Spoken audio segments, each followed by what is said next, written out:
കേരളത്തിലെ ആദ്യത്തെ ജലവൈദ്യുത പദ്ധതി ഏത്? ഓപ്ഷൻസ്: പള്ളിവാസൽ, കല്ലട, കായംകുളം, കൽപ്പാക്കം. ആൻസർ: പള്ളിവാസൽ. ചെറുതും വലുതുമായ കേരളത്തിലെ കായലുകളുടെ എണ്ണം എത്ര? ഓപ്ഷൻസ്: 44, 34, 24, 14. ആൻസർ: 34. പൂക്കോട്ട് തടാകം ഏത് ജില്ലയിലാണ് സ്ഥിതി ചെയ്യുന്നത്? ഓപ്ഷൻസ്: വയനാട്, തൃശ്ശൂർ, കണ്ണൂർ, കാസർഗോഡ്. ആൻസർ: വയനാട്.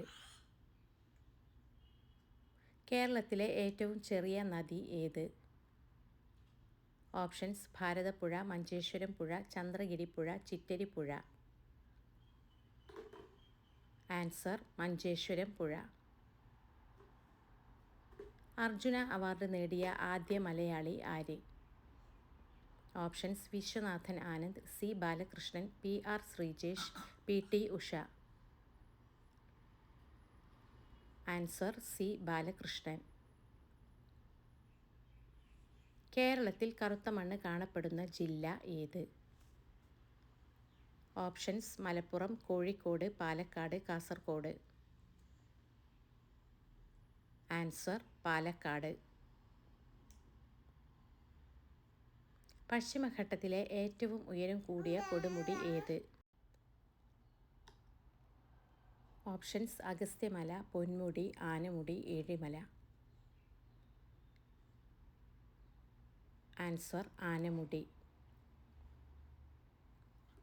കേരളത്തിലെ ഏറ്റവും വലിയ ജലസേചന പദ്ധതി ഏത്?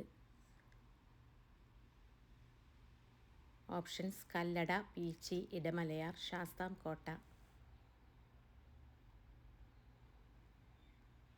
ആൻസർ: കല്ലട. തണ്ണീർമുക്കം ബണ്ട് ഏത് കായലിലാണ് നിർമ്മിച്ചിരിക്കുന്നത്? ഓപ്ഷൻസ്: പുന്നമട, വേമ്പനാട്, ശാസ്താംകോട്ട, അഷ്ടമുടി കായൽ. Answer: Vembanad.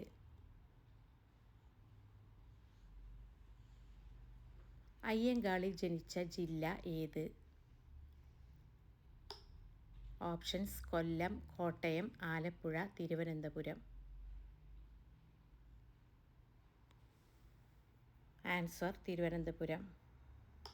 Thanks for watching my dear friends. Please like, share and subscribe.